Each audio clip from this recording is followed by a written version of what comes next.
السلام عليكم ورحمة الله وبركاته. إن الحمد لله نحمده ونستعينه ونستغفره ونعوذ بالله من شرور أنفسنا ومن سيئات أعمالنا. من يهده الله فلا مضل له ومن يضلل فلا هادي له. أشهد أن لا إله إلا الله وحده لا شريك له أشهد أن محمدا عبده ورسوله. يا أيها الذين آمنوا اتقوا الله حق تقاته ولا تموتن إلا وأنتم مسلمون. يا أيها الناس اتقوا ربكم الذي خلقكم من نفس واحدة وخلق منها زوجها وبث منهما رجالا كثيرا ونساء. واتقوا الله الذي تساءلون به والأرحام إن الله كان عليكم رقيبا. يا أيها الذين آمنوا اتقوا الله وقولوا قولا سديدا يصلح لكم أعمالكم ويغفر لكم ذنوبكم ومن يطع الله ورسوله فقد فاز فوزا عظيما. أما بعد فإن أصدق الحديث كتاب الله وخير الهدي هدي محمد صلى الله عليه وعلى آله وسلم. شر الأمور محدثاتها وكل محدثة بدعة وكل بدعة ضلالة وكل ضلالة في النار. أما بعد. Alhamdulillah, syukur kita kepada Allah Subhanahu Wa Taala bertemu pada pagi ini untuk meneruskan pengajian kita membahaskan kenaan dengan kitab Ighathatul Lahfan fi Masayid Syaitan karangan Al-Imam Abu Abdullah Ibn Qayyim rahimahullah. Yang mana kita berhenti pada bab yang ke-9. Kalau dalam buku terjemahan tu bab 9 9 kan?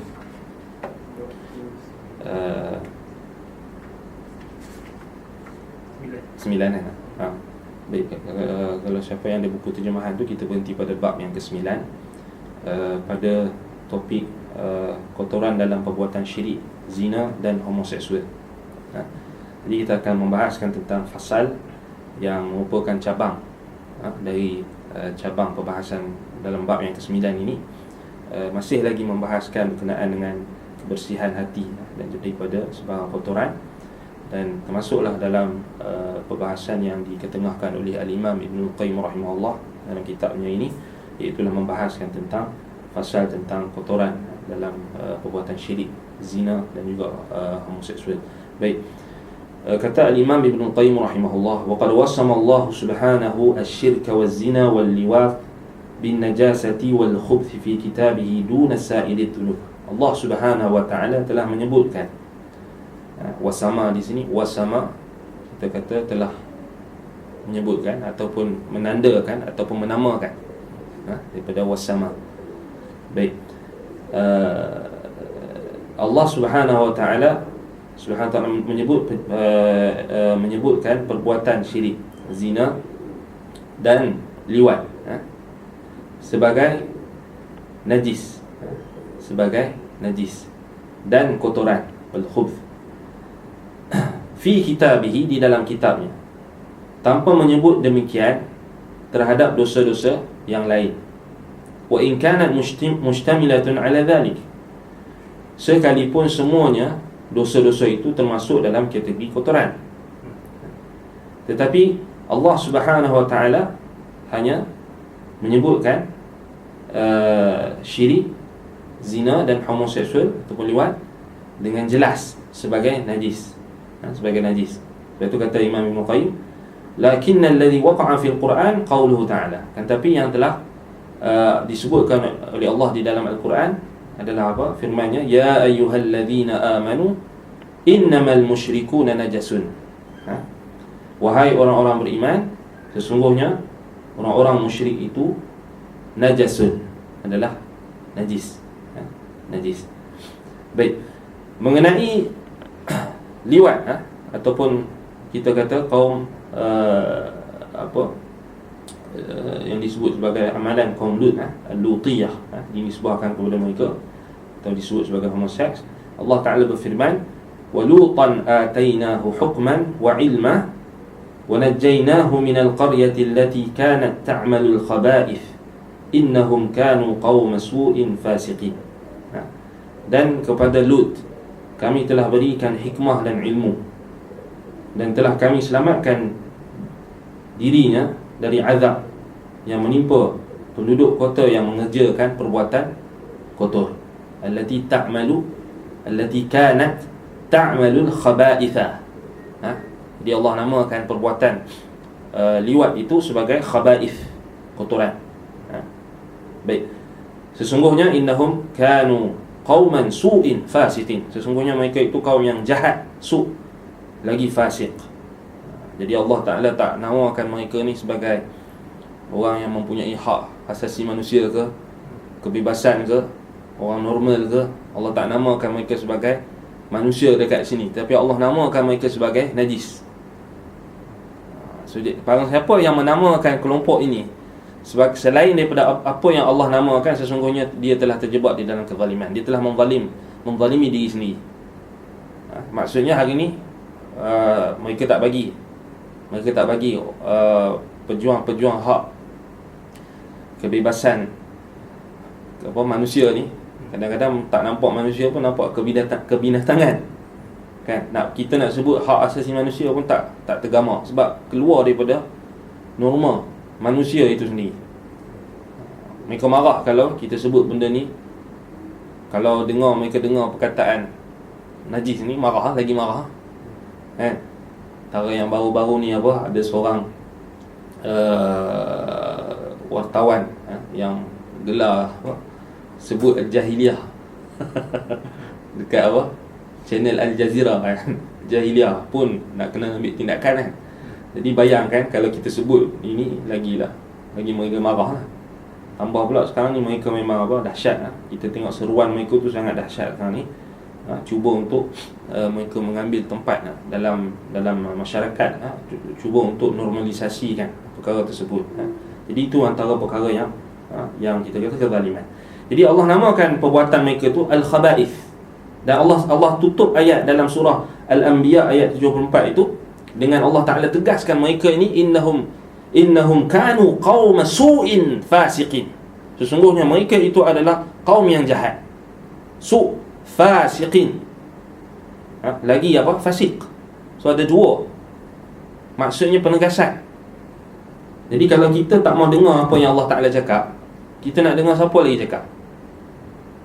Kan? Kalau kita masih lagi kata kita tak boleh, kononnya tak boleh menzalimi mereka, kononnya kita kena bagi kebebasan kepada mereka, mereka pun ada hak, yang penting mereka tak kacau kita, itu semua tu adalah kesesatan. Karena kita diperintahkan untuk apa? Untuk melazimi apa yang telah Allah Subhanahu Wa Taala perintahkan untuk kita lazimi. Antaranya adalah kita meletakkan sesuatu pada tempatnya. Itu keadilan. Keadilan ni bukan bagi sama rata, tetapi meletakkan sesuatu pada tempatnya. Jadi dalam Al-Quran Allah Ta'ala sifatkan, yang pertama orang musyrikin najasun, Allah kata najis. Yang kedua Allah Ta'ala kata orang yang terlibat dalam jenayah, liwat, homoseks, qaum innahum kanat ta'malul khaba'ith. Allah kata mereka melakukan amalan yang khaba'ith, yang kotor. Innahum kanu qauma su'in fasiqin. Kemudian Allah kata mereka adalah kaum yang jahat, buruk, jahat, lagi fasik. Tapi ustaz, saya kenal orang ni dia baik. Tapi kita tak mahu. Kita nak apa Allah Ta'ala cakap, apa yang Allah Ta'ala tetapkan.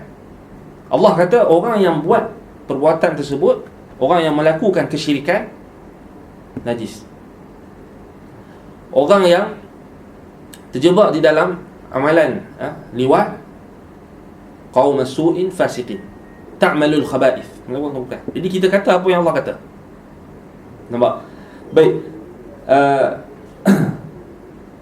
Kemudian kata Imam Ibn Qayyim rahimahullah, wa qalatil lutiyah. Apa yang respon mereka terhadap Nabi Lut alaihi salam? Mereka kata apa? Akhriju ala lutin min qaryatikum innahum unasun yatatahharun. Maka mereka pun mengatakan apa? Usirlah Lut beserta keluarganya dari negerimu, kerana sesungguhnya mereka itu orang-orang yang merasakan diri mereka itu suci. Kalau dalam terjemahan Indonesia kata sok suci. Sok tu maksudnya, bahasa kita acah-acah lah. Bahasa zaman sekarang ni panggil acah-acah. Jadi apa yang mereka tuduh kepada Nabi Lut alaihi salam dan orang beriman, mereka kata halaulah Lut dan juga orang beriman, sesungguhnya mereka ni innahum unasun yatatahharun, mereka menganggap diri mereka ni suci, mereka merasakan diri mereka suci. Fa aqarru ma'a syirkihim wa kufrihim annahum humul akhbathul anjas wa anna lutan wa alahu mutahhirun min dhalika bijtinabihim lah. Wa qala ta'ala fi haqqi az-zunah al-khabithatu lil-khabithina wal-khabithuna lil-khabithat. Baik. Dengan kesyirikan dan kekafiran yang mereka anuti, yakni kaum Lut, mereka mengakui bahawa mereka adalah orang-orang yang kotor dan najis. Sedangkan Lut dan keluarganya, yakni orang beriman, adalah orang-orang yang terhindar dari perbuatan kotor itu. Dalam masa yang sama Allah Ta'ala zahirkan kepada kita, mereka tuduh Nabi Lut AS dan orang beriman yang tak mengamalkan khaba'ith, tak mengamalkan liwat seperti mereka, sebagai orang yang merasa suci. Ya, betul, memang suci. Suci daripada perbuatan kotor kamu. Suci daripada perbuatan kotor kamu. Nampak? Jadi kemudian Allah Subhanahu Wa Taala, kalau kita tengok balik, Allah Taala menyebutkan pula berkenaan dengan para penzina. Jadi bila Allah Taala sifatkan penzina, az-zunah, jamak kepada az-zani dengan az-zaniyah, jadi disebut az-zunah. Baik, mereka ini, kata Allah Subhanahu Wa Taala, al-khabithatu lil-khabithin wal-khabithuna lil-khabithat. Wanita-wanita yang kotor. So Allah Ta'ala tak kata az-zunah ataupun az-zaniyat dalam ayat ni, tapi Allah kata apa? Al-khabithatu, wanita-wanita yang kotor. Yang ni merujuk kepada kotoran zina. Al-khubth. Lil-khabithin, wanita-wanita yang kotor itu penzina. Ni wanita adalah untuk lelaki-lelaki yang kotor, yang ni lelaki-lelaki yang berzina juga.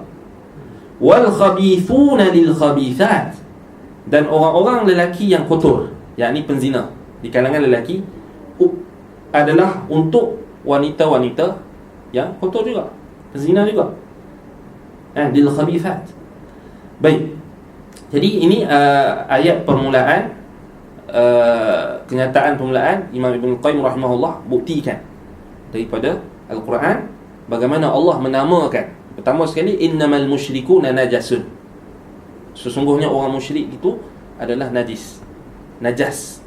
Dia ada beza najis dengan najas, akan dibahaskan oleh Imam Ibn Qayyim. Apa beza najis dengan najas? Ada beza. Kenapa Allah kata innamal musyrikuna najasun? Orang musyrikun adalah najis. Kita tak kata najis, kita kena tukar najas. Ada beza dia. Kemudian Imam Ibn Qayyim bawakan ayat berkenaan dengan kaum Lut. Innahum kanu ta'malu ta'malul khaba'ith, kanat ta'malul khaba'ith allati kanat ta'malul khaba'ith, mereka yang melakukan perbuatan yang kotor, iaitulah liwat. Kemudian Imam Ibn Qayyim bawakan ayat dalam surah An-Nur ayat 26, al-khabithatu lil-khabithin wal-khabithuna lil-khabithat, ila akhir ayat. Baik. Kemudian kata Imam Ibn Qayyim rahimahullah, fa amma najasatu syirk fahiya naw'an, najasatu mughallazah wa najasatu mukhaffafah. Baik, adapun kenajisan syirik, baik. Kemudian Imam Ibn Qayyim bahas balik yang pertama tadi. Tadi di bawah ayat, kemudian dibahaskan balik topik pertama, iaitu balik pada najis yang pertama yang disentuh oleh Allah Subhanahu Wa Taala, najis kesyirikan.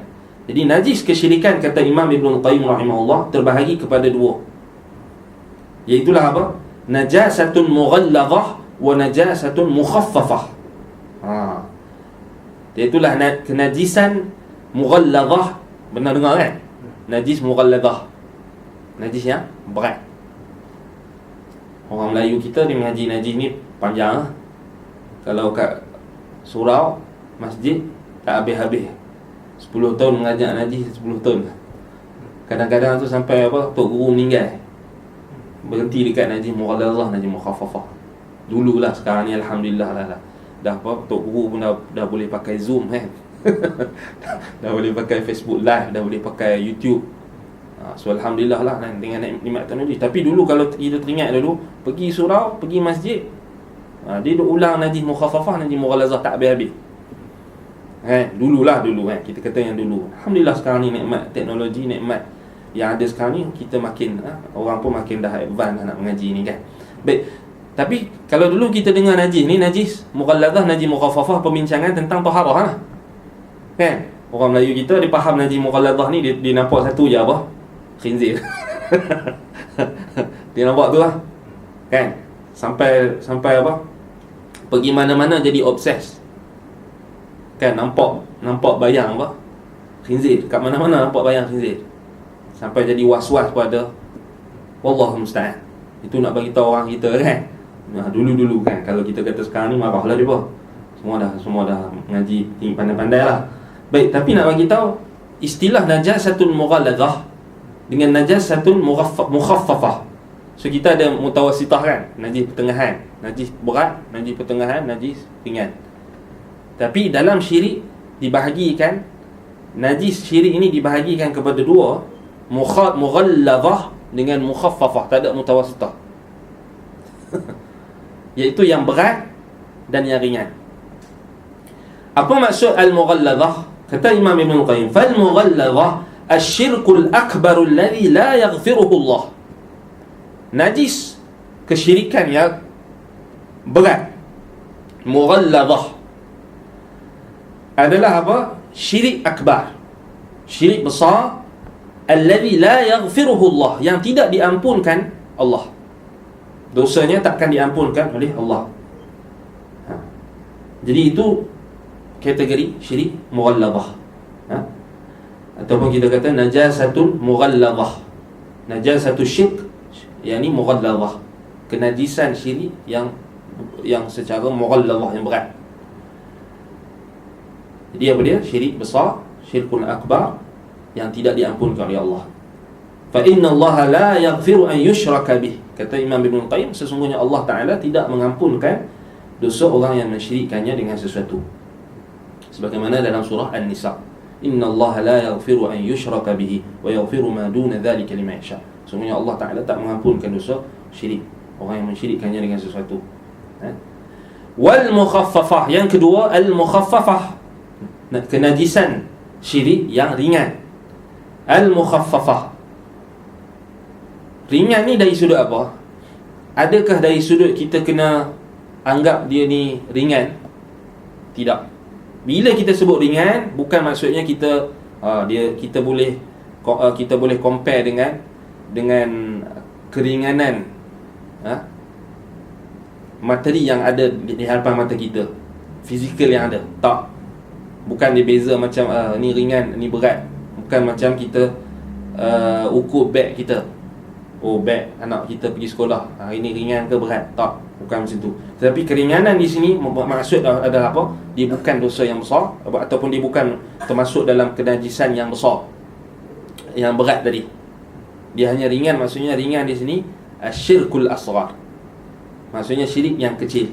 Kecil pun bukan kecil macam kita pandang. Contohnya seperti apa?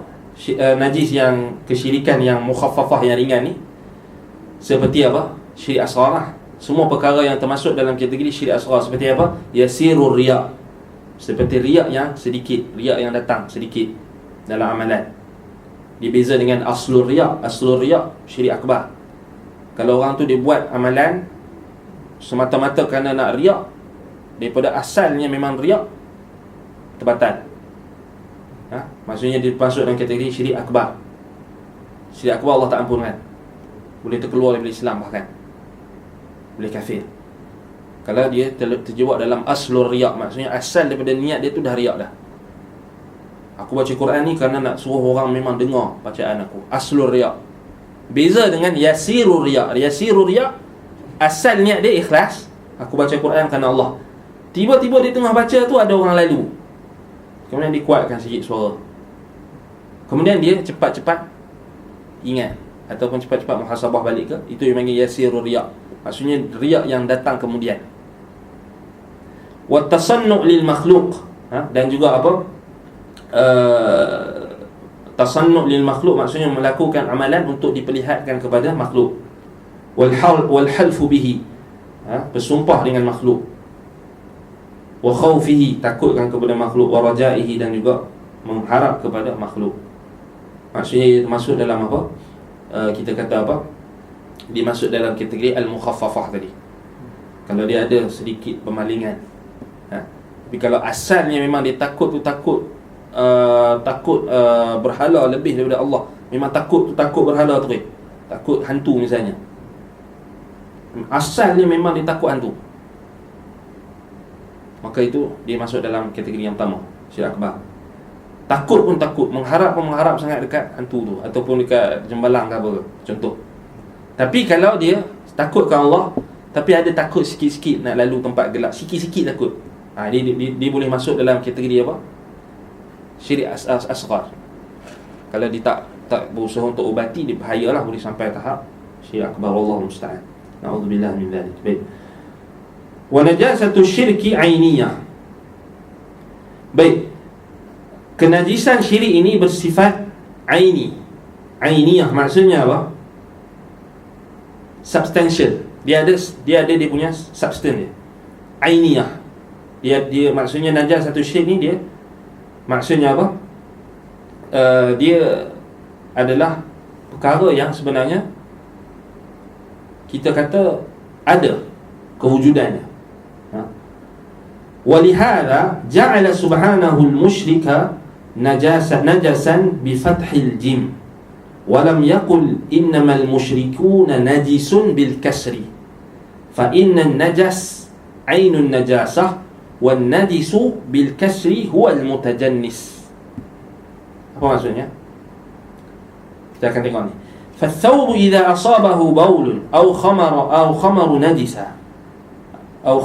نجسة والبول والخمر نجس فأنجس النجاسة الشرك كما أنه أظلم الظلم فإن النجس في اللغة والشرع هو المستقذر فإن النجس في اللغة والشرع هو المستقذر الذي تطلب مباعدته والبعد منه بحيث لا يلمس ولا يشم ولا يرى فضلا أن يخالط ويلابس لقذارته ونفرة الاتباع السليمة منه وكلما كان الحي أكمل حياة وأصح حياء كان إبعاده لذلك أعظم ونفرته منه أقوى. Baik, apa maksudnya? Jadi kata Imam Ibn Qayyim, kenajisan syirik ini dia adalah ainiyah. Apa maksud ainiyah? Kita akan lihat. Kerana Allah menyebutkan perbuatan syirik ini dengan najas, baris atas, dengan fathah, baris atas, pada huruf jim, bukan dengan sebutan najis, kasrah, baris bawah pada jim. Berarti apa maksudnya? Ianya adalah kotoran, sedangkan najis dengan kasrah berarti mutajannis. Dia beza najas dengan najis. Najas ain kepada najis itu sendiri. Contoh Imam Ibn Qayyim bagi kat sini, pakaian yang terkena air kencing ataupun khamr, arak, adalah najis. Air kencing dengan arak itu najas. Faham tak? Kita kata najis, dia pasal kita, bahasa kita sebut najis je kan, dia tak ada beza. Lepas ni kita mungkin kena minta supaya Dewan Bahasa Pustaka kan bahasa Melayu pun berubah-ubah banyak. Mungkin boleh buat boleh kita bagi cadangan lah.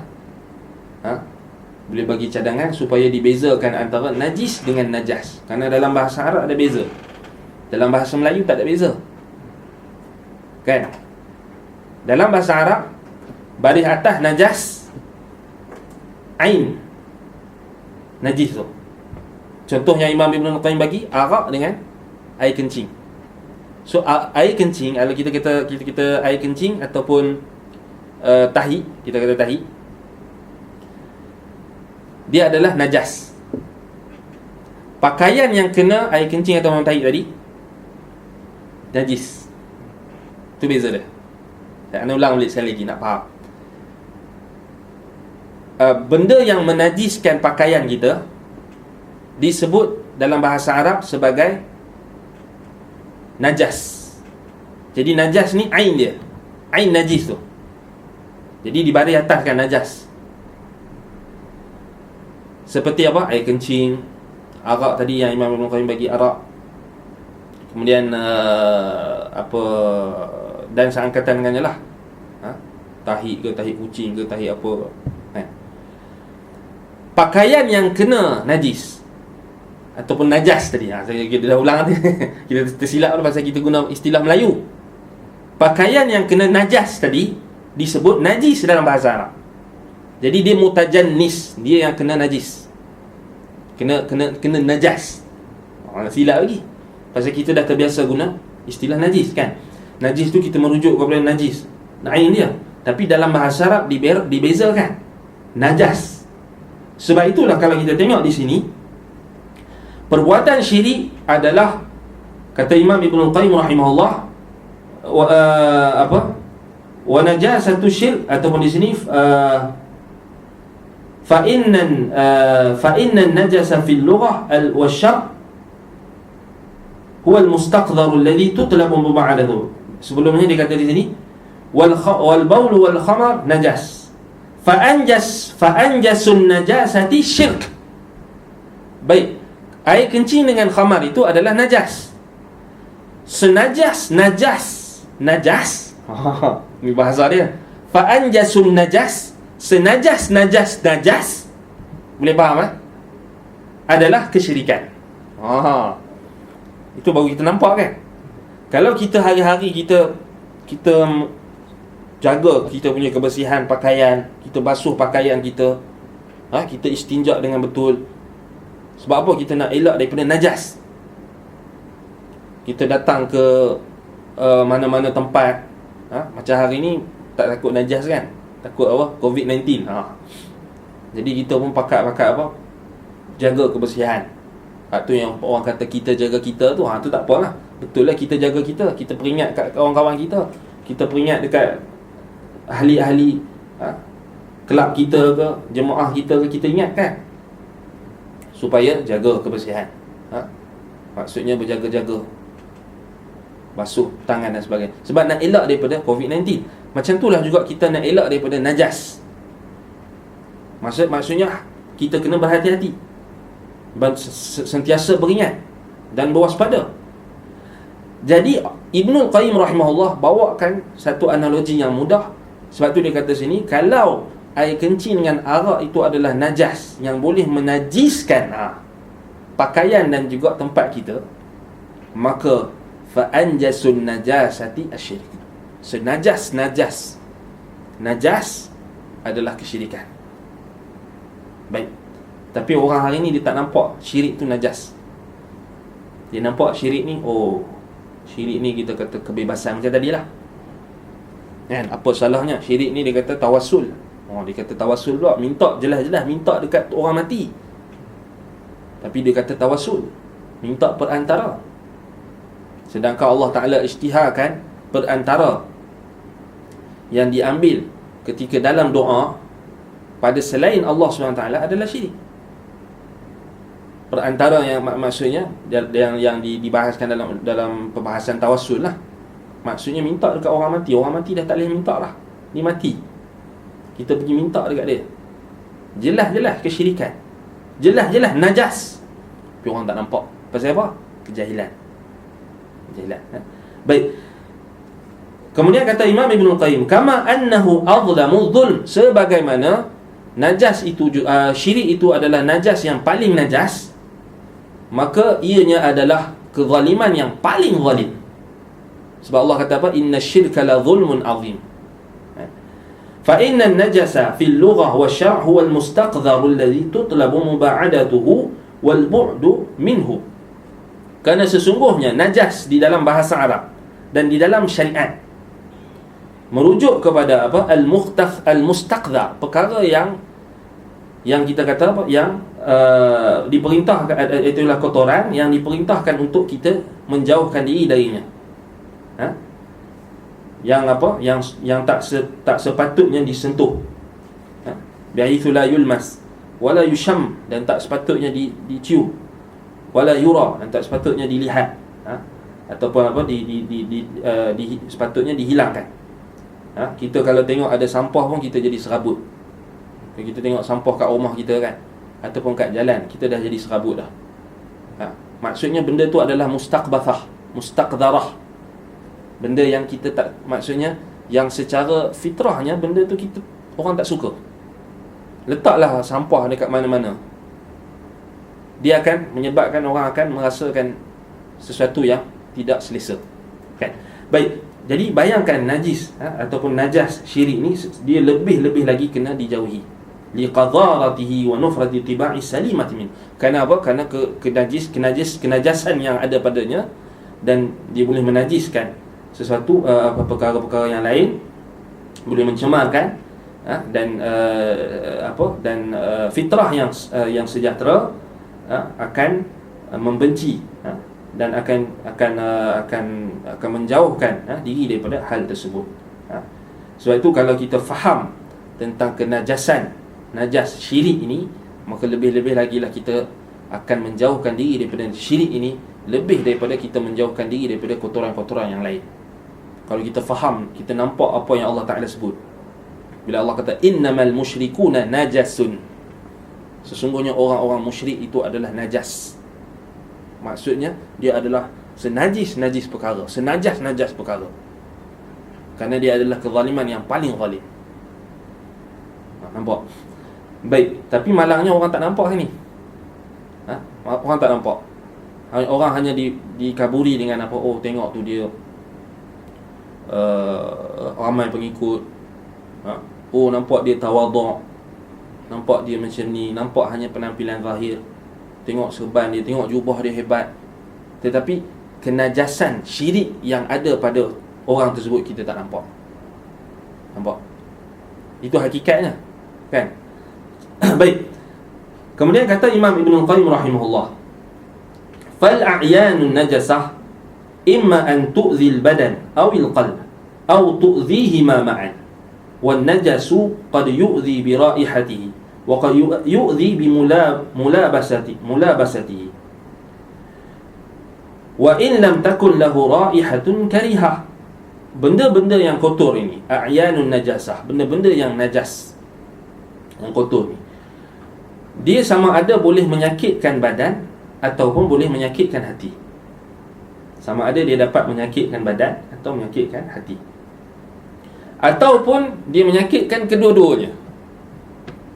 Menyakitkan badan,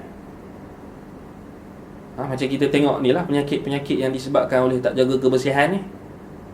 Itulah kan dia punya natijah dia. Tengok dekat China keluar pula penyakit baru pula, bubonik pula. Apa benda bubonik? Sebab makan makan macam tikus tu pula dah, macam-macam penyakit kalau kita tengok dalam sejarah plak yang berlaku dalam sejarah zaman pertengahan di barat, di Eropah. Cuba kita tengok, cuba kita buat research sikit, tengok macam mana punya teruk. Puncanya kebersihan tak dijaga. Zaman pertengahan di Eropah mana ada tandas kan? Kalau perasan dia orang perasan tak yang gaun yang perempuan pakai tu, tujuan dia sebenarnya nak tutup najis yang dibuang dekat jalan. Itu sebenarnya. Rupa-rupanya itu asal usul dia. Kemudian kalau dia orang tak sebelum diperkenalkan tandas yang ada, dia orang memang tak tahu apa itu khalaq. Macam orang Islam dah tahu dah khalaq ni. Maksudnya nak buang air, memang tak ada tandas awam lagi. Waktu zaman Nabi pun tak ada.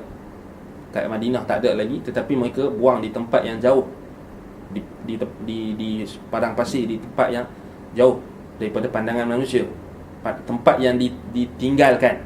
Orang tak guna tempat tu, kan? Tetapi dalam zaman Eropah pertengahan, zaman kita kata kegelapan lah, zaman Eropah ni dalam kegelapan, mereka sampai tahap mereka hanya prepare dalam bekas ataupun timber di setiap rumah. Mereka buang dalam tu najis mereka, kemudian mereka akan baling dekat luar tingkap. Nasiblah kalau orang lalu kena. Maksudnya nak bagi tahu punya tak jaga kebersihan. Sebab itulah kalau kita tengok dalam lipatan sejarah zaman pertengahan di Eropah, banyak yang berlaku plague, kita kata penyakit, penyakit-penyakit yang merebak, yang sangat banyak, yang memusnahkan ramai, jutaan ataupun ribuan, ratus ribu manusia, disebabkan tak menjaga kebersihan. Baik, jadi kotoran ni dia sama ada memudaratkan badan, macam penyakit-penyakit yang kita tengok, tu'zil badan, ataupun menyakitkan hati. Menyakitkan hati iaitu merujuk kepada najas berbentuk dosa dan maksiat, syirik dan sebagainya ni. Nampak? Ataupun merosakkan kedua-duanya, merosakkan badan dan hati. Baik, benda yang kotor ini, kata Imam Ibn Qayyim, kadang-kadang akan menimbulkan gangguan dengan baunya. Qad yu'zi bi raihatihi, akan mendatangkan gangguan dengan baunya. Wa qad yu'zi bi mulabasatihi, kadang-kadang juga dia akan menimbulkan gangguan apabila disentuh. Macam tai cicak contoh.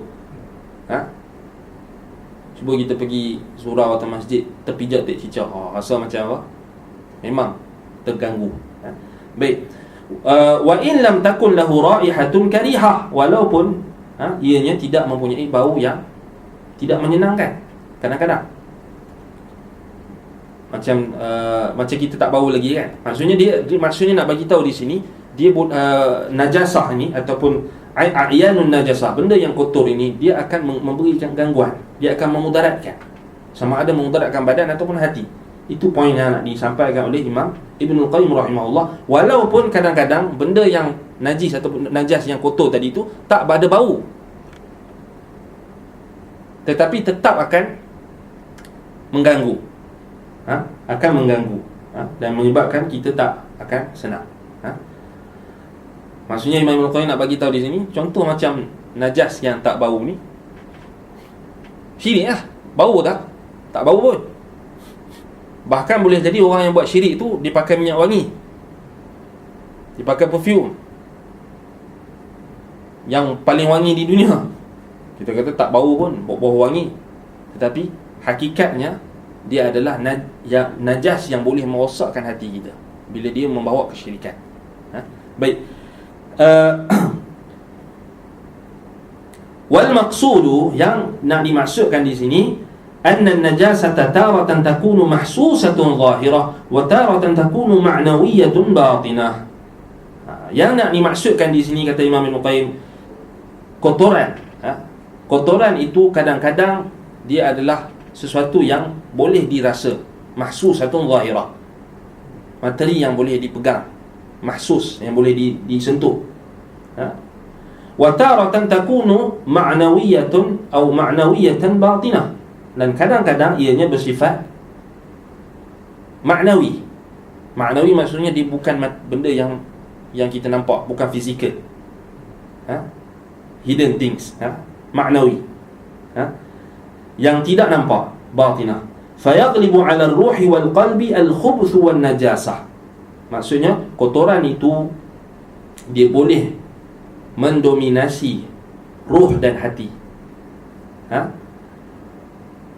Hatta inna sahibal qalb al-hayy la yashammu min tilka ar-ruh wal qalb raihatan khabithatan yata'adha biha kama yata'adha man yashamma raihatan an-natn wa yudhiru dhalika kathiran fi 'araqihi hatta yajidu li raihatin 'araqihi aw li raihati 'araqihi natanan fa inna natna al-qalb wal-ruh yattasilu bi batin al-badan akthar min zahirihi. Baik, maksudnya di sini kata Imam Ibn Qayyim rahimahullah, kotoran yang boleh mendominasi ruh dan hati, sehingga orang yang mempunyai hati yang sihat boleh mencium dan terganggu oleh bau busuk yang berasal dari ruh dan hati tersebut. Bau busuk tersebut seringkali keluar melalui keringat, melalui peluh, sehingga peluh yang berbau itu akan menjadi bau yang tidak sedap. peluh yang berbau dengan bau yang tidak sedap. Sebab kebusukan ruh dan hati lebih banyak berkaitan dengan keadaan di dalam badan daripada keadaan di luar badan. Sedangkan keringat keluar dari bahagian dalam badan. Peluh ni keluar daripada bahagian badan. Nanti kita akan faham apa maksud Imam Ibn Qayyim. Dia akan bagi contoh. Dikata di sini, walihada kana rajulus salih tibal irq. Sebab itulah peluh orang-orang yang soleh, lelaki yang soleh itu tibal irq, maksudnya bau dia harum. Ibn Qayyim akan bagi contoh peluh Nabi. Nampak? Yang merujuk kepada rajulus salih di sini adalah Nabi sallallahu alaihi wasallam. Wa kana Rasulullah sallallahu alaihi wasallam atyabun nas 'irqan. Qalat Sulaim wa qad salaha Rasulullah sallallahu alaihi wasallam anhu wa hiya taltaqituhu wa huwa min atyabut tib. Karena itulah keringat ataupun peluh Rasulullah sallallahu alaihi wasallam adalah yang paling harum di antara seluruh keringat ataupun peluh manusia. Rasulullah sallallahu alaihi wasallam pernah bertanya kepada Sulaim, mengapa Sulaim mengumpulkan peluh ataupun keringat baginda? Maka jawabnya, huwa min atyabut tib. Ianya adalah haruman yang paling wangi, sebagaimana yang diriwayatkan oleh Imam Muslim rahimahullah. Yang ni kita kena fahamlah, peluh ni khusus untuk peluh Nabi. Tak boleh kita kiaskan dengan peluh orang soleh. Walaupun kenyataan Imam Ibn Qayyim tadi pada awal umum, tapi rajulus soleh tadi merujuk kepada Nabi SAW. Bukan Imam Ibn Qayyim nak maksudkan semua orang lelaki soleh selain Nabi, bukan. Kita kena faham maksud Imam Ibn Qayyim ni. Sebab kalau kita tak faham sini, itu yang menjadi salah faham apabila ramai orang cuba untuk mengkiaskan khususiyah Nabi, benda yang keistimewaan yang Allah Ta'ala bagi dekat Nabi SAW sahaja, kemudian cuba untuk dikiaskan kepada orang lain. Puncanya tak faham ibarat yang digunakan oleh Imam Ibn Qayyim. Dia berhenti dekat tadi. Sebab itu dia, contoh kan, anda bagi contoh orang salah faham ni, bila dia baca tak penuh, dia baca konteks tu salah. Katakan dia baca walihadza kana ar-rajulus salih tibal irq. Stop, dia berhenti. Padahal ada koma kat situ, tapi di stop, di noktah. Lalu dia terjemah jadi apa? Maka oleh sebab itulah peluh lelaki soleh ini adalah wangi atau baik. Habis dia kiaskan dekat tok guru dia apa semua. Salah ha? Tak betul. Sebab ada kenyataan dia yang bersambung di situ. Wa kana Rasulullah SAW atyabun nasi irqan. Peluh Nabi SAW merujuk rajul soleh itu, lelaki soleh itu merujuk pada Nabi SAW. Itu ayat penjelas dia. Sebab apa satu lagi? Sebab ini adalah khususiyah Nabi, keistimewaan yang hanya ada pada Nabi. Tak boleh kita kiaskan. Walaupun orang soleh yang kita kenal itu, katakan kita cium tangan dia, cium tangan tok guru kita ke, ustaz kita, ustazah kita ke, kita salam dengan dia, kita peluk dia, oh bau wangi. Itu bukan bau peluh dia, mungkin bau perfume yang dipakai, contoh. Tetapi Nabi SAW, peluh dia tu dibuat perfume. Dalilnya dalam Sahih Muslim, hadis yang diriwayatkan daripada Sulaim radhiyallahu anha, yang dia menghimpunkan peluh Nabi. Dia tadah. Kemudian apa? Nabi tanya kenapa? Kemudian dia kata dia adalah sebaik-baik wangian. So ini hanya Nabi SAW. Kita tak boleh kiaskan kepada orang lain. Macam keberkatan yang keluar daripada tangan Nabi, hanya Nabi SAW saja yang Allah Ta'ala istimewakan. Batang tubuh zat Nabi itu ada keberkatan. Darah Nabi SAW ada keberkatan. Peluh Nabi ada keberkatan. Selain daripada Nabi SAW kita tak boleh kias. Kalau kita kias jadi teruk jadi musibah. Itu yang jadi sampai apa? Sampai ayah pin kan, air kaki basuh kaki dia pun orang minum.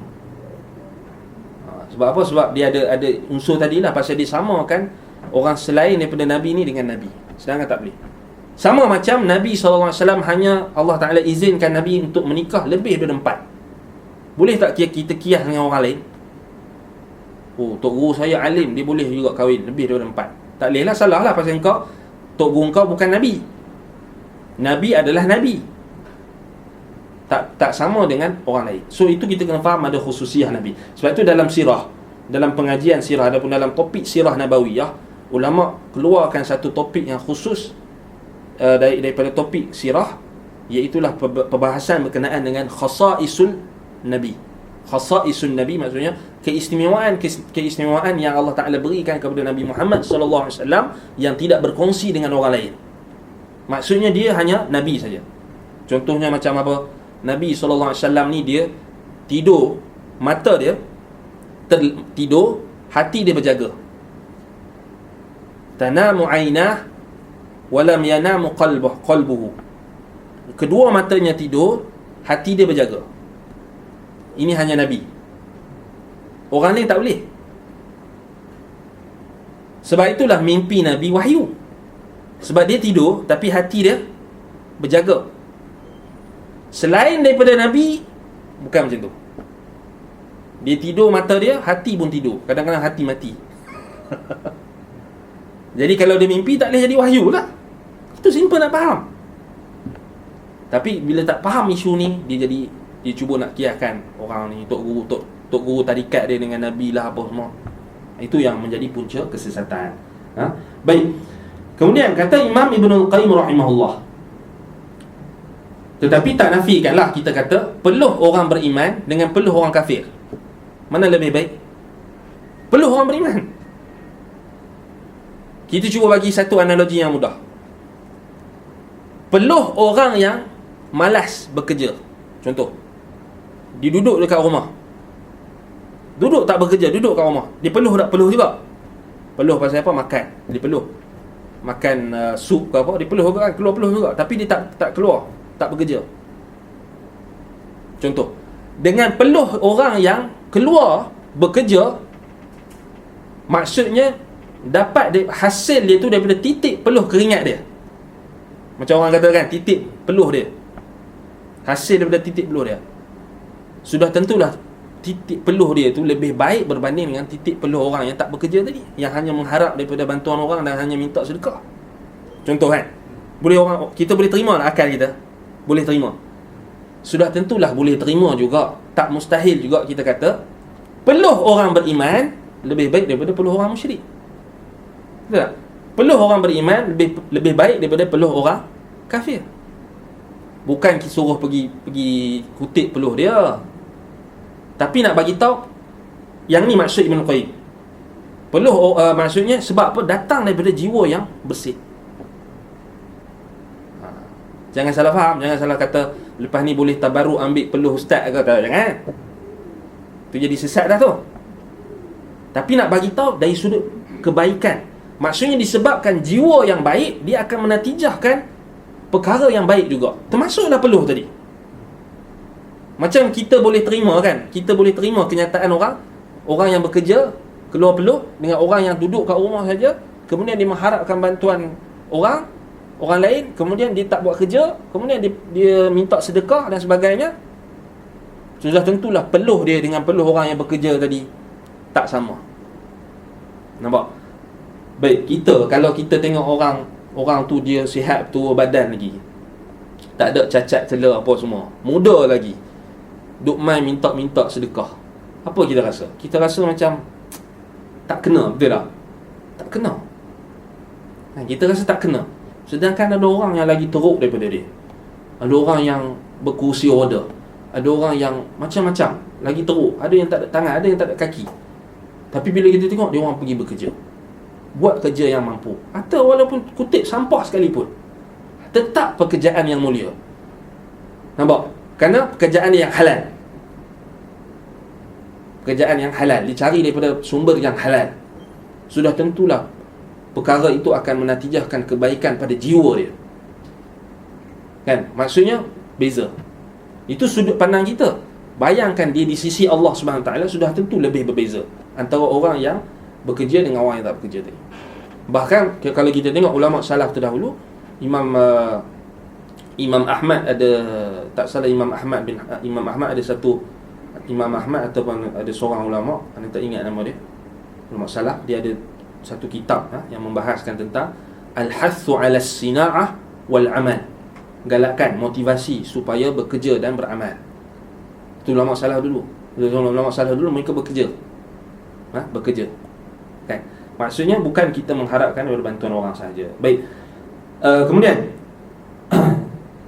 jadi itu maksud Imam Ibnul Qayyim. Bukan nak dimaksudkan dengan peluh tadi, peluh orang beriman tadi kita boleh ambil peluh tok guru ke, peluh ustaz ke untuk dijadikan perfume, itu sesat lah.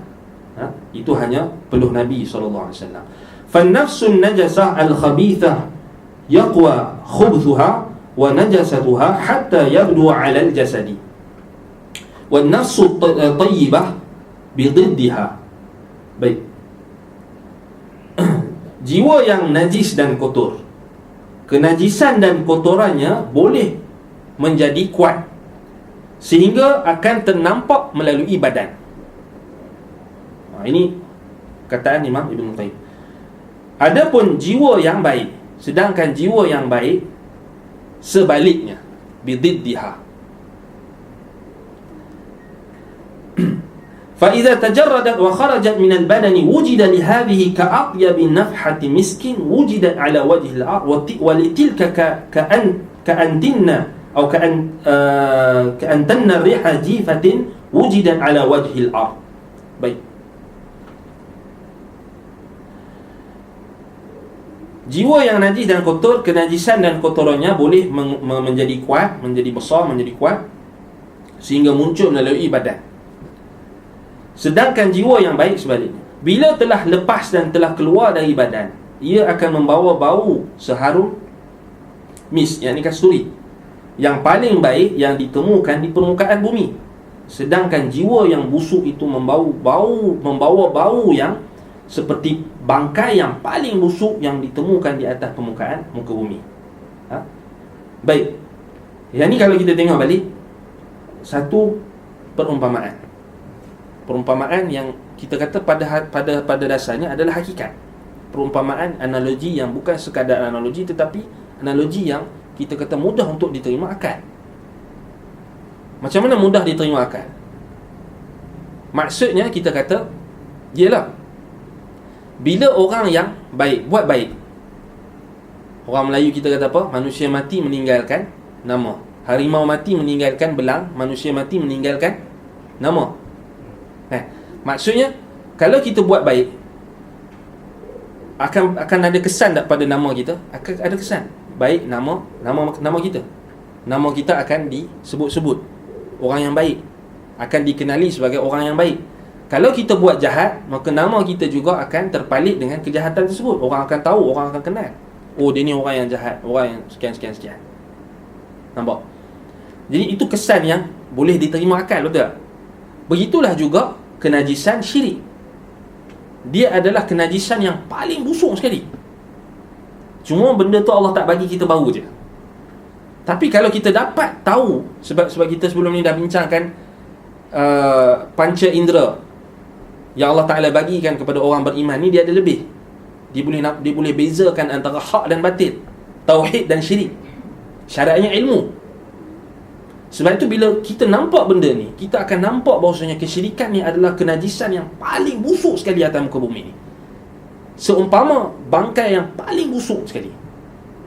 Sebagaimana kebaikan, kebenaran, tauhid, sunnah, amal soleh, ketaatan, dia adalah haruman yang akan mewangi. Cuba kita tengok orang ni, tara tak mati lagi pun, kalau kita buat baik kat orang akan sebut nama kita. Kalau kita tolong orang, betul tak? Oh, bagusnya fulan bin fulan. Sejuk mak dia sejuk hati mak dia mengandung kat dia. Macam tu orang kata kan. Pasal apa? Kesan daripada amalan kebaikan kita buat. Dia suka tolong orang. Tengok ni, dia tolong orang yang susah, orang yang tak ada kerja, dia bagi ada kerja. Orang yang ada hutang, dia tolong selesaikan hutang. Sejuk mak dia mengandung dia. Sebab apa? Kesan daripada kebaikan tu. Maka tauhid dan sunnah lebih-lebih lagi lah. Cuba kita dengar nama-nama ulama harum dan mekar walaupun mereka dah meninggal dunia. Cuba sebut nama Imam Asy-Syafi'i.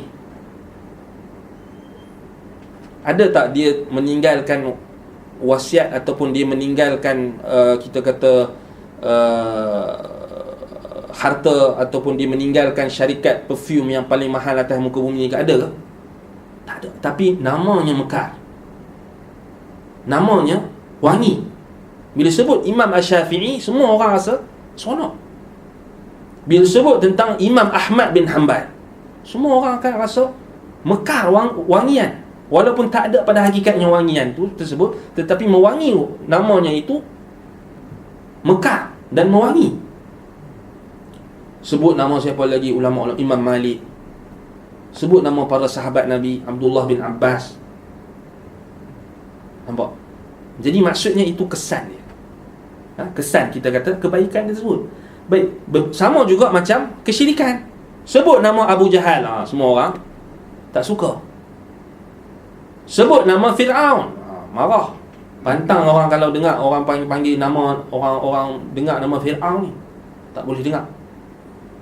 Sebab apa? Kesan daripada kesyirikan, keburukan, kejahatan yang ada yang dilakukan oleh individu tersebut akan memberi kesan kepada namanya, akan memberi kesan kepada peribadi dan juga jasadnya sendiri. Baik.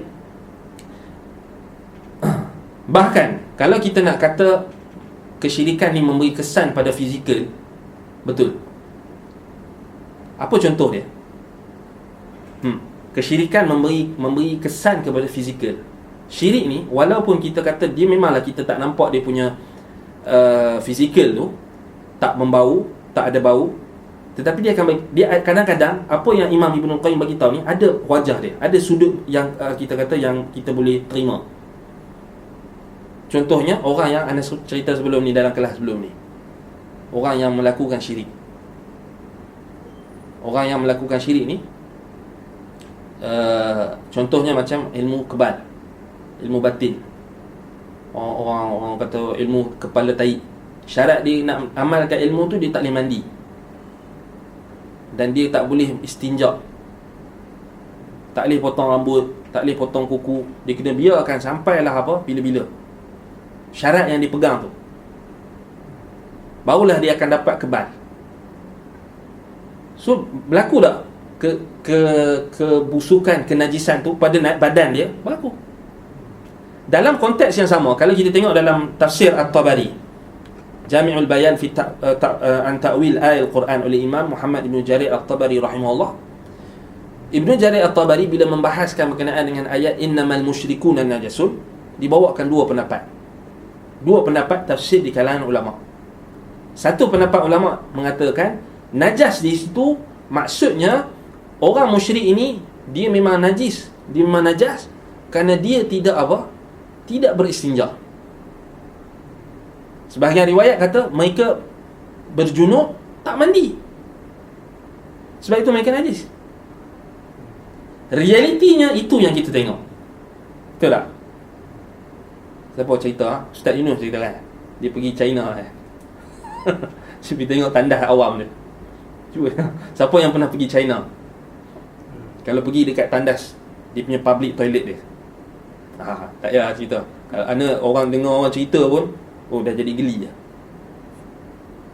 Dengar Ustaz Yunus cerita, kita cubalah Google tengok, memang betul lah. Tengok orang cerita memang sama. 10 orang yang pergi, 10 cerita yang sama. Jadi dah jadi macam mutawatir lah. Jadi memang betul kan. Cuma Cina dekat Malaysia ni dah educated sikit lah. Mungkin dia orang dah asimilasi budaya tu.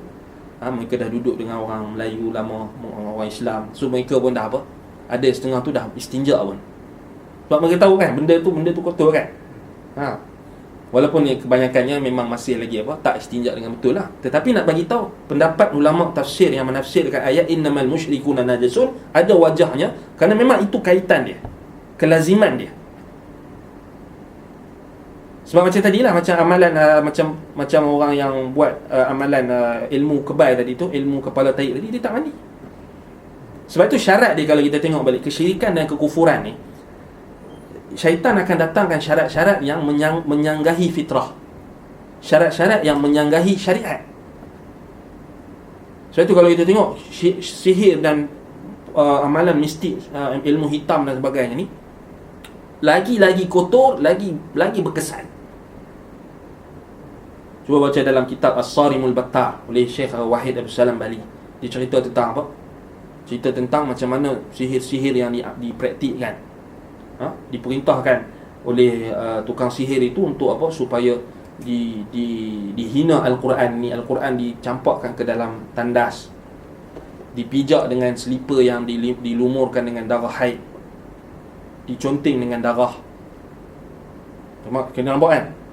Kalau kita tengok balik, benda ni lah sebenarnya, kalau kita tengok balik, yang menjadi bukti, yang membuktikan apa yang nak disampaikan oleh Imam Ibnul Qayyim rahimahullah, iaitulah kaitan antara najasatul ma'nawiyah dengan najasatul hissiyah.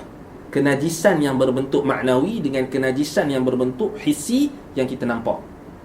Dia ada kaitan. Bisa saya tak menafikan, kita kata benda tu kita kata dia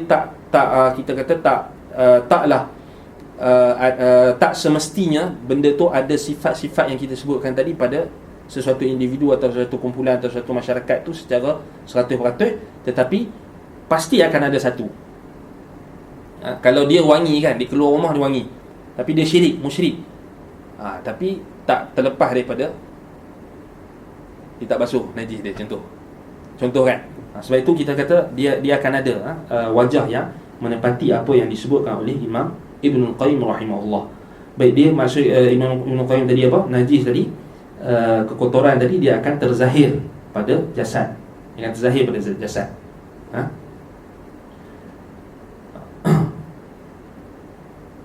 Baik.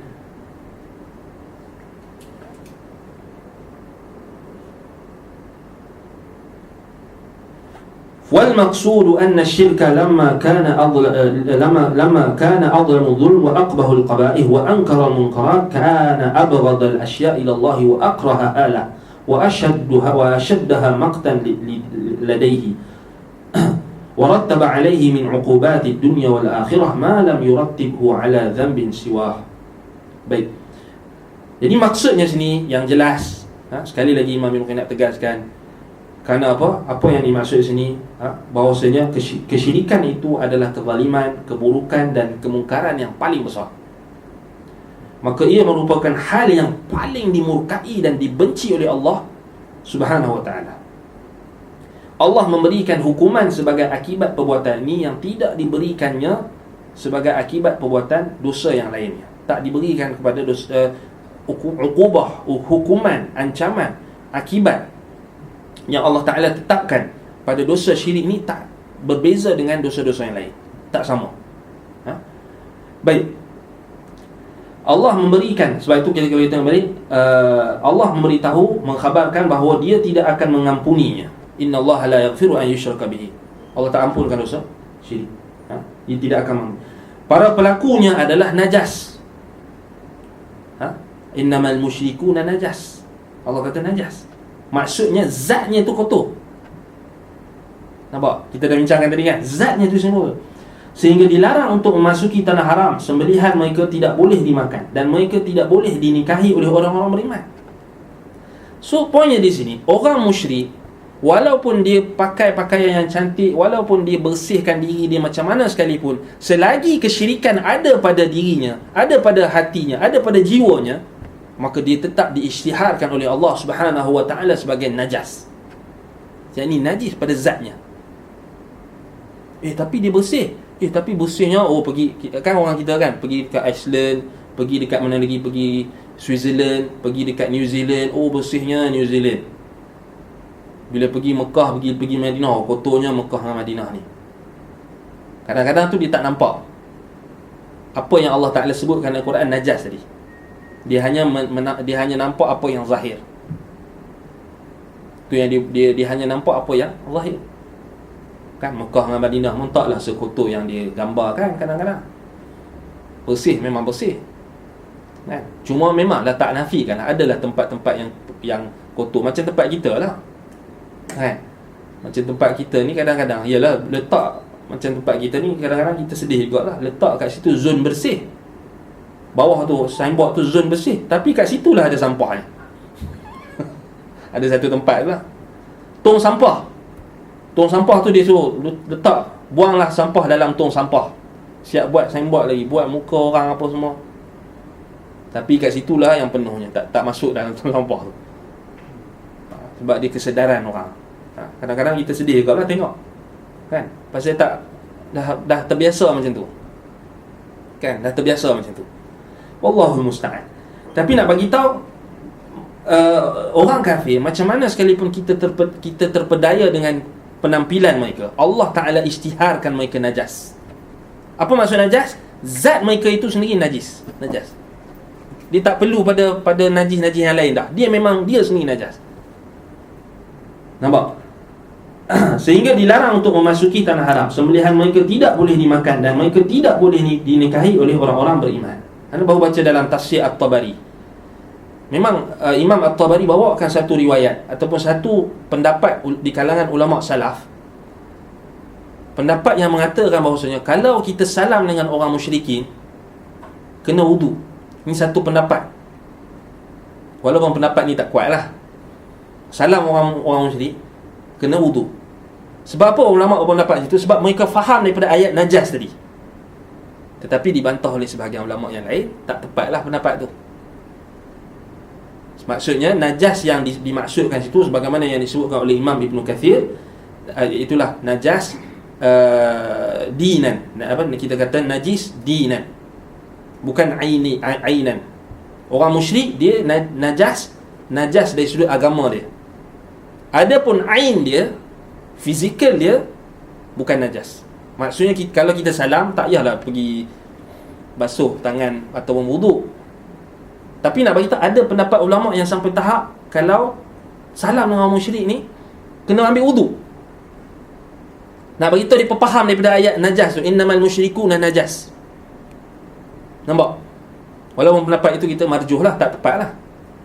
Kerana kalau kita tengok balik, Nabi SAW berinteraksi dengan orang kafir dan sebagainya, tidak ada diriwayatkan Nabi SAW akan ambil wuduk dan sebagainya. Akan itu bertentangan lah dengan ijma', kesepakatan. Maksudnya orang musyrikin, najas yang dimaksudkan di situ adalah najas pada agama dia, maknawi, bukan hissi, bukan aini. Maksudnya kalau kita boleh tak ustaz, saya nak salam dengan kawan saya yang musyrik, yang dia ada urusan dengan saya, bermuamalah dengan saya, boleh tak? Boleh. Tapi sekarang ni norma baru kan, norma baharu. Jadi pegang tangan je lah, pegang kat dada je lah, tak perlu salam, kan? Okeylah, tak apalah, baguslah juga benda tu. Tak adalah nak salam dengan perempuan yang dah terjaga lah. Tapi kalau dia orang faham bahawasanya salam dengan perempuan yang ajnabi, yang tidak halal, bukan COVID-19 dia punya natijah dia api neraka. Kalaulah manusia faham, sudah tentulah mereka akan lebih akan berwaspada lagi. Tapi sebab dia orang nampak ni sakit dan sebagainya, takut virus dan sebagainya, buat benda tu, kan? Jadi kalau manusia faham bahawasanya ada akhirat, adanya syurga dan neraka, sudah tentulah mereka akan lebih berwaspada daripada syurga dan neraka, lebih lagi daripada virus yang mereka takut sekarang. Nampak? Baik. Jadi itu yang dimaksudkan dengan najas, innamal musyrikuna najasun. Baik. Tetapi tetap apa kita kata, mereka dilarang untuk masuk ke tanah haram. Dan sembelihan mereka tak boleh dimakan. Itu antara illah. Sebab apa? Sembelihan orang musyrikin tak boleh dimakan. Sebab mereka sendiri adalah najas. Selain daripada mereka tak menyebut nama Allah tu, mereka itu sendiri najas. Saya nampak dah wajah dia. Bila mereka sendiri najas, maka sembelihan mereka pun mutajannis atau mutanajjis. terkena najis mereka itu. Maksudnya itu kita nak bagi faham kan, maksudnya itu. Baik. Dan tidak boleh dinikahi dengan orang-orang beriman. Baik. Allah kata apa? Nisa dalam Al-Quran Allah Ta'ala sebut apa? Berkenaan dengan orang-orang musyrikin.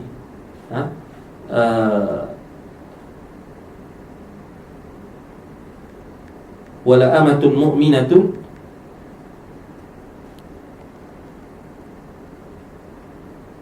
ayat tu walau a'jabatkum, macam dalam ayat surah Al-Baqarah Allah Ta'ala sebut berkenaan dengan 221 ayat 221 Allah kata wala tankihul musyrikati hatta yu'min wala amatun mu'minatun khairun min musyrikatin walau a'jabatkum wala tunkihul musyrikina hatta yu'minu wala 'abdun mu'minun khairun min musyrikin walau a'jabakum ulaika yad'una ila an-nar wallahu yad'u ila al-jannati wal maghfirati bi'idnihi wa yubayyinu ayatihi lin-nasi la'allahum yatadhakkarun. So Allah kata, Allah larang jangan kalian menikahi orang-orang wanita musyrikat, yakni orang wanita musyrikin hatta yu'min, sehinggalah mereka beriman. Wala amatun mu'minatun khairun min musyrikatin walau a'jabatkum. Amah, yakni hamba sahaya wanita yang beriman lebih baik berbanding dengan perempuan musyrik walaupun kamu kagum dengan kecantikan ataupun keindahan perempuan musyrik tadi. So nampak Allah Ta'ala tekankan. Dan janganlah dinikahi orang-orang musyrikin itu sehinggalah mereka beriman. Hamba yang mukmin itu lebih baik berbanding orang musyrik walaupun kalian sangat kagum dengan orang yang musyrik tadi. Sebab apa Allah kata ulaika yad'una ila an-nar, kerana mereka itu mengajak kepada neraka dengan kesyirikan mereka. Wallahu yad'u ila al-jannati wal maghfirati bi'idnihi, dan sedangkan Allah Subhanahu wa taala mengajak kepada syurga dan keampunan dengan izinnya. Jadi menunjukkan kepada kita bahawasanya apa? Ayat ni sebenarnya dia asas untuk kita tidak menjadikan neraca ukuran kita apabila melihat kemajuan yang ada pada orang kafir dan sebagainya, orang musyrik dan sebagainya, sehingga kita meremehkan apa yang ada di sisi orang beriman. Jadi Allah kata, jangan kagum. Walaupun kalian kagum, jangan menikahi orang musyrikin. Jangan menikahi orang musyrikat. Walau a'jabatkum atau walau a'jabakum, walaupun kalian mengagumi. Maksudnya daripada ayat ni kita boleh fahamlah. Maksudnya hari ni orang Islam ni dia taklah sampai nak menikah orang musyrikin kan.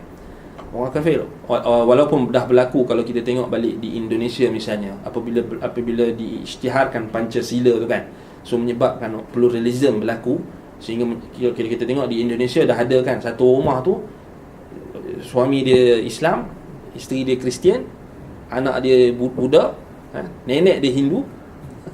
dia pluralism. Dah ada kan.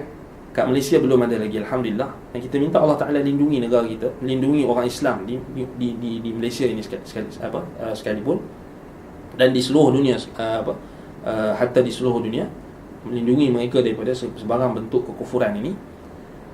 Tak berlaku kan. Tetapi kalau kita tengok balik, dia berlaku dari sudut apa? Kita ikut budaya mereka, neraca mereka. Kalau pergi, kalau kita tengok kebanyakannya, kalau pergi selalunya melancong lah, dia akan buat comparison. Ya, tak nafikan kita boleh compare benda yang sudut yang baik, tetapi jangan kita jadikan itu sebagai satu neraca ukuran. Cuba tengok hari ni kan, orang kita ni selalu duk berkiblatkan Amerika. Cuba tengok bila berlaku COVID-19. Negara kita yang orang pandang lekeh ni lebih baik pengurusan dia, lebih baik dari sudut rakyat yang mendengar perintah, berbanding dengan orang Amerika Syarikat yang kita kata maju, yang kita kata hebat, yang kita duk puji-puji sangat sebelum ni. Sampai semua benda kita nak kiblatkan dengan Amerika, dengan Barat. Tapi cuba kita tengok Allah Ta'ala zahirkan bagaimana sikap. Cuba tengok mereka, pemimpin mereka sendiri, pemerintah mereka sendiri tak boleh nak kontrol rakyat sendiri. Itu demokrasi. Negara yang kita kata yang paksinya adalah demokrasi.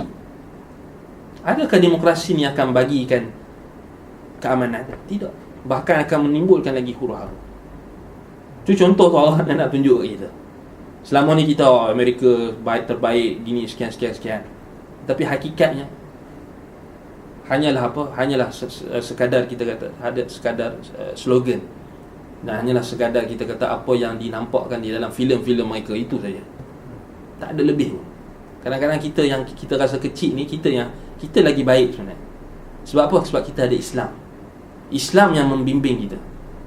Di dalam Islam ada konsep ketaatan kepada pemerintah. Dalam demokrasi mana ada? Nak bangkang pemerintah aja kerja. Betul tak? Nak kritik dan bangkang pemerintah. Kemudian demonstrasi. Semua orang keluarkan pendapat masing-masing. Tapi dalam Islam adanya apa?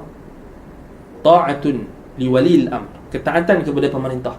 Cuba bayangkan kita tak ada tu. Cuba bayangkan, ni hikmah, kenapa kita nak tengok hikmah ni. Cuba bayangkan kalau kat Malaysia ni semua demokrasi, Islam tak ada. Ana rasa tak settle lagi ni, kita tak boleh datang lagi ni ke YT ni. Makin bertambah kes. Cuba tengok di Itali. Cuba tengok di mana lagi, di negara-negara Eropah yang kita duk dendangkan kononnya maju dan sebagainya. Mereka tak boleh nak disiplinkan rakyat mereka sendiri. Kenapa? Kerana tidak ada agama. Kita alhamdulillah, kita kat Malaysia ni, kita jangan kita rasa macam ni disebabkan oleh doktor yang pandai, disebabkan oleh kerajaan yang hebat, disebabkan oleh frontliner. Ya, itu sebab. Tetapi sebab hakikinya adalah kerana apa? Kerana adanya agama. Kerana adanya ulama yang menasihati pemerintah. Adanya sunnah. Saya cuba bayang balik yang awal-awal sebelum nak kita kata nak dilaksanakan PKP yang fasa terawal tu. Bila orang tak bagi sembahyang Jumaat, tengok macam-macam. Ada orang yang nak bangkang dan sebagainya, orang yang nak ni. Dan sampai sekarang pun masih ada lagi perangai tu. Ada orang tanya kan, pasal dia kata surau dia, masjid dia, surau dia dah buka, tapi dia ada SOP lah. Dia kena daftar dulu ke apa kan. Bila mereka ni sampai, mereka semayang kat luar. Dia tanya apa hukum semayang kat luar surau atau masjid tu. Hukum dia sah lah. Sama macam kalau kita semayang dekat masjid yang penuh. Kita pergi Masjidil Haram, Masjid Mekah, pergi umrah. Kan kadang-kadang kita terlewat, kita akan semayang di luar masjid. Sah tak? Sah hukum dia. Ada orang tanya hukum lah kan. Kemudian dia macam ada satu soalan tu, mungkin dia macam nak provoke jugalah. Nak cari salah kerajaan ke apa, dia tak tahulah. Tapi orang yang ditanya, orang alim ke ulama ke ustaz, dia kena hati-hati dengan soalan-soalan provokasi. Kadang-kadang tu dia bertanya tujuan untuk provoke. Dia nak tunggu jawapan yang akan menyalahkan orang, menyalahkan pihak masjid ke, masjid agama ke, kerajaan ke. Kadang-kadang macam tu. Ada style orang tu, dia jenis macam tu. Dia bukan nak tanya soalan sangat, dia tanya nak provoke. Dia nak tahu kita punya pendapat. Ustaz ni parti cak apa? Dia nak test. Jadi orang agama, ustaz ke apa, dia kena hati-hatilah. Dia kena pandai juga, dia kena bijak.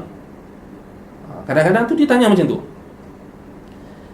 Kemudian jawapan dia, kalau soalan dia tu macam dia nak provoke sikit lah. Dia kata surau dah bagi solat Jumaat, masjid tu surau tu.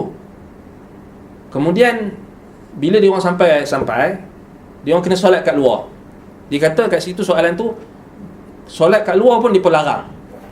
Kita kena tathabut lah, tabayun. Betul ke sampai larang tu kan? Tak tahulah kan. Tapi nak jawab dia macam ni lah, mudah. Kalau kita rasa SOP yang ditetapkan oleh masjid dengan surau tu menyusahkan kita, ataupun kita ada masalah. Contoh masalah yang apa, kita sakit. Memang SOP kalau siapa yang sakit demam ke apa, tak digalakkan lah, tak, bahkan dilarang lah. Kalau rasa tak sesuai lagi untuk pergi solat jemaah atau solat Jumaat, tak payah pergi solat, masih lagi solat di rumah. Apa susah? Kalau dengan dia pergi tu boleh menimbulkan kemudaratan lain, ataupun nak ajak bergaduh pula, lebih baik dia solat kat rumah. Sebab kita masih lagi dalam kita kata dalam situasi yang masih lagi apa, kes masih lagi ada, walaupun sedikit tapi masih ada. Kerajaan pun masih lagi apa, membataskan lagi, masih ada lagi SOP. Kalau rasa dia ni tak boleh pergi, tak payah pergi, senang. Masih solat di rumah, tak apa. Tapi kalau dia pergi tu tak menimbulkan masalah. Menimbulkan masalah ni sama ada sakit, ataupun dia nak pergi konfront pula orang masjid, orang surau, nak buat masalah lain pula, nak buat fitnah pula. Kan sekarang ni dia jenis macam tu pula. Dia tak puas hati dengan orang ni, dia masuk dekat Facebook. Dia tak puas hati dengan pihak ni, dia masuk dekat dia fitnah pula dekat apa, dekat media masa, dekat media sosial. Kononnya orang gini. Kalau rasa tak boleh, tak payah. Senang. Kalau rasa mampu untuk patuhi SOP yang ditetapkan oleh masjid, surau, pergi. Ataupun pergi awal. Kan? Kalau rasa nak semayang, pergi awal. Mesti dapat punya. Jangan disebabkan kekurangan dia, kesalahan dia, dia nak salah orang lain.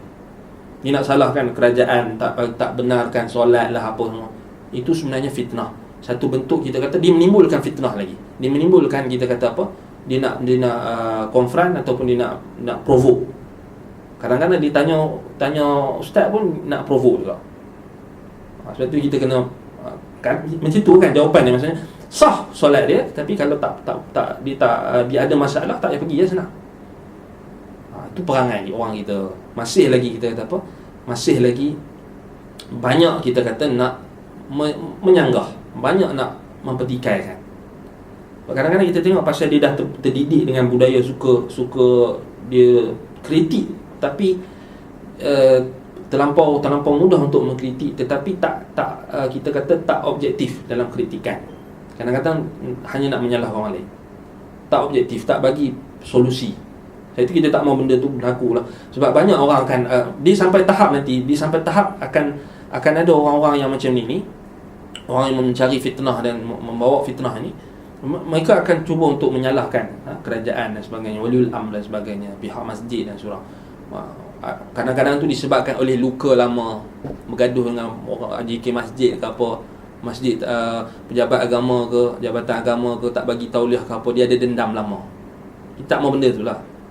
Walaupun memang kita tak setuju dengan, kita boleh tak bersetuju dengan pentadbiran agama, pihak majlis agama dan sebagainya, kerana mereka pun bukannya sempurna.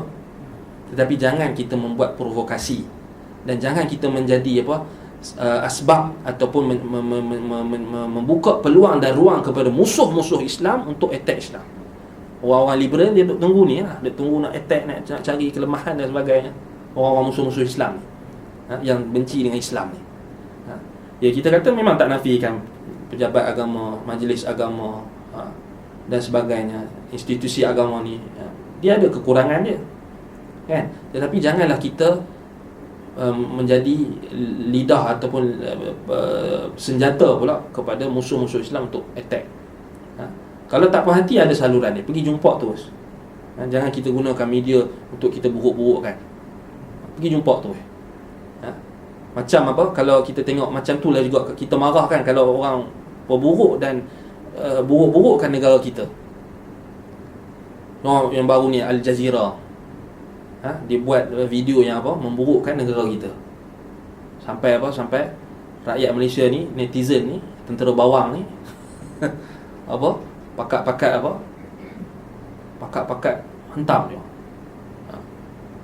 Sampai dia orang terpaksa tutup komen dekat YouTube tu. Ramai sangat marah, kan? Kemudian alhamdulillah lah, kerajaan kita pun dah ambil tindakan. So dia orang disiasat. Yang tak tahan tu 7 peguam. 7 peguam datang nak didakwa. Tapi kadang-kadang kita tengok netizen ni, dia adalah benda yang kita tak, ada limit dia lah. Jangan sampai kita menyakiti orang lain. Maksudnya jangan sampai kita memudaratkan orang lain. Macam ada baru ni bila dia orang sharekan video, orang rakam kan, maksudnya orang tu bergaduh dekat jalan, ditolak motor kawan tu, ada anak. Kita tak puas hati, tapi jangan sampai tahap ada yang netizen ni cari nama dia, gaji dia, kacau bini dia. Tak boleh lah itu, haram. Laporkan kepada pihak berkuasa, habis. Kita jangan ambil benda yang bukan tanggungjawab kita. Masalahnya rakyat Malaysia ni kadang-kadang netizen ni dia nak jadi hakim. Ingat tak dulu dekat Pantai Timur, orang tu mencuri, budak tu mencuri, kan? Depa dapat tangkap, depa pukul dia sampai nak koma kawan tu. Zalim tu. Kawan tu mencuri, memang mencuri lah, dia dapat dosa mencuri dia. Depa yang pukul sampai dia nak hampir koma tu pun dapat dosa juga. Jangan kita ingat pasal dia mencuri kita boleh buat suka hati. Tak boleh, kan? Cuba bayangkan, benda ni sebenarnya agama datang untuk disiplinkan kita. Nampak? Cuba bayangkan kalau kita macam Amerika, tak ada agama langsung. Itu tara kita ni ada agama, orang kita tengok netizen kita dah macam-macam dah perangai. Rakyat Malaysia ni dah macam-macam perangai. Itu tara agama, kita ada agama.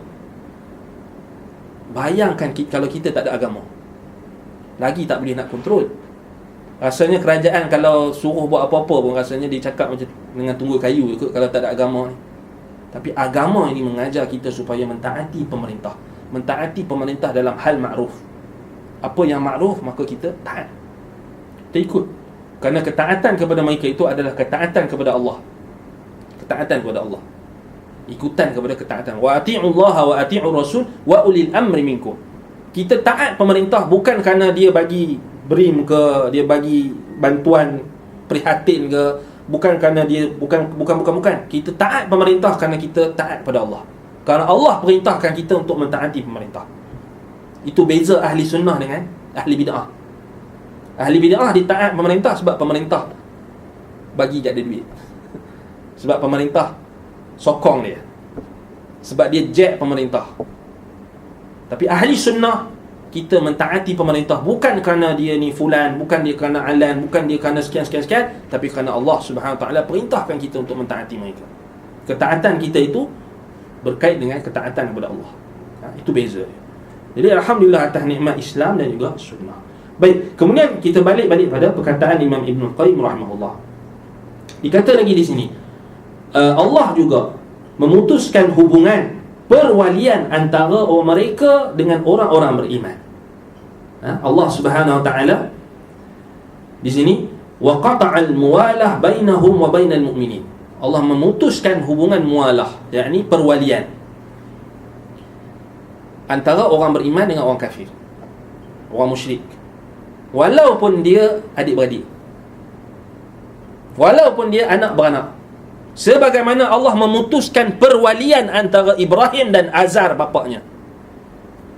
Sebagaimana Allah memutuskan perwalian antara Nabi Muhammad SAW dan bapa saudaranya Abu Talib. Nampak? Allah memutuskan mualah, perwalian. Maksudnya apa? Orang beriman hanya wali bagi orang beriman. Sebab itu apa? Tidak boleh mewarisi harta orang kafir kepada orang beriman, tidak boleh mewarisi harta orang kafir. Orang kafir tidak boleh diwarisi ataupun mewarisi harta orang beriman.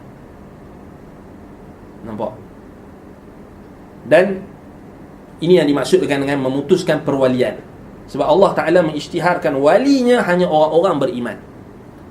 Dan di antara mereka mualah, perwalian, maksudnya apa? Sikap kasih sayang, saling mengasihi, kesetiaan yang disebut sebagai al-wala hanya kepada orang beriman. Nampak? Jadi itu dimaksudkan dengan Allah memutuskan perwalian antara orang beriman dan juga orang musyrikin. Dan Allah menghalalkan harta benda, isteri-isteri dan anak-anak mereka bagi ahli tauhid, serta memperbolehkan ahli tauhid untuk menjadikan mereka sebagai hamba. Ini apabila disyariatkan jihad lah. apabila disyariatkan jihad. Ini disebabkan kenapa? Bahawasanya perbuatan syirik merupakan pelanggaran terhadap hak rububiyah. Sebab itu kata di sini, wa hadha li anna syirka hadmun li haqqi rububiyah.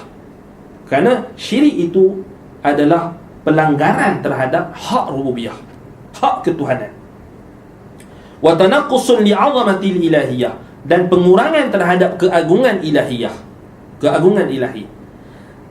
Wa su'u dhanni bi rabbil alamin, dan sangkaan buruk terhadap Rabbul Alamin, iaitulah Tuhan yang menguasai sekalian alam. Baik. Sebagaimana firman Allah Ta'ala, wa yu'adzibal munafiqina wal munafiqati wal musyrikina wal musyrikati dhannina billahi dhanna as-saw' alaihim dairatus saw' wa ghadiballahu alaihim wa la'anahum wa a'adda lahum jahannam wa sa'at masira. Dan supaya Allah mengadab orang-orang munafik lelaki dan perempuan, dan orang musyrik lelaki dan perempuan yang mereka itu berperang sangka yang buruk terhadap Allah. Dhannina billahi dhanna saw', mereka itu bersangka buruk dengan Allah. Apa maksud bersangka buruk dengan Allah? Mensyirikkan Allah.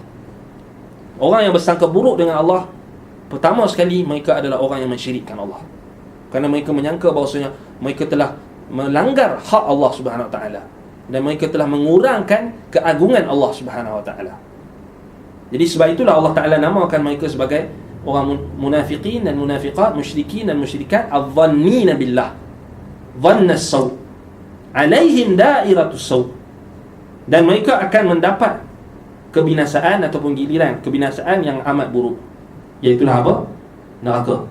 Sebab itu Allah kata, dan Allah wa ghadiballahu alaihim, Allah memurkai mereka, Allah marah kepada mereka, wa la'anahum, Allah melaknat mereka, wa a'adda lahum jahannam, Allah menyediakan bagi mereka jahannam, yakni neraka jahannam, wa sa'at masira, dan itu adalah seburuk-buruk tempat kembali. Baik, jadi ini antara kita kata perkara yang nak dimaksudkan oleh Imam Ibnul Qayyim rahimahullah. Maksudnya kalau kita nak bahaskan tentang macam mana kita nak nampak betapa najasnya kesyirikan ini, maka ini sudah dibentangkan oleh Imam Ibnul Qayyim rahimahullah supaya kita nampak betapa najasnya kesyirikan. Dan insya-Allah kita akan sambung pada kelas akan datang. Baik, kalau ada soalan anda akan jawab soalan dulu.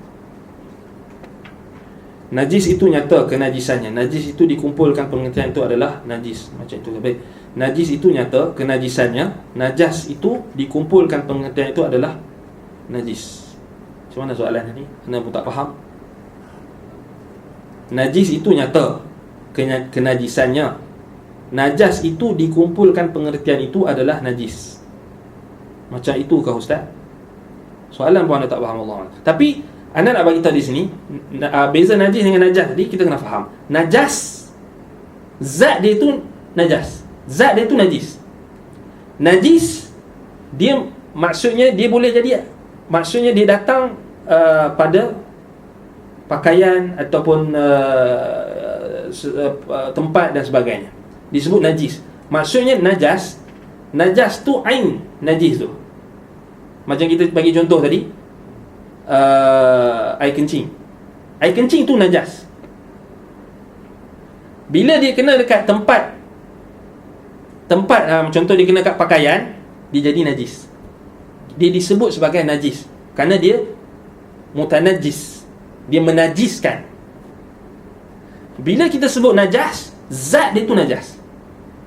Jadi syirik ni dia zat dia najas. Maksudnya apa? Kalau orang musyrik, Allah kata innamal musyrikuna najasun, zat batang tubuh mereka itu najis. Maksudnya najas dah. Walaupun kita bila salam dengan dia orang, kita ambil duit daripada dia orang, kita tak perlu ambil wudu ataupun tak perlu basuh. Zat mereka itu najas. Bila nak faham najas dengan najis tadi macam tadilah. Maksudnya bila najas itu melekat dekat pakaian, barulah disebut najis. Dia mutanajis, dia menajiskan. Kan? Itu beza dari sudut bahasa sajalah. Tapi makna yang nak disampaikan oleh Imam Ibnul Qayyim, najas tadi adalah zatnya sendiri adalah najas. Zatnya sendiri adalah kotor. So itu bayangkan orang musyrik ni, zatnya tu dah najas. Jadi kita tak perlu nak kalutlah nak tengok baju dia ke apa, dah zat dia sendiri najas. Nampak? Tak perlu kita kagum dah tengok dia punya kemajuan dan sebagainya, sebab zat dia sendiri najas.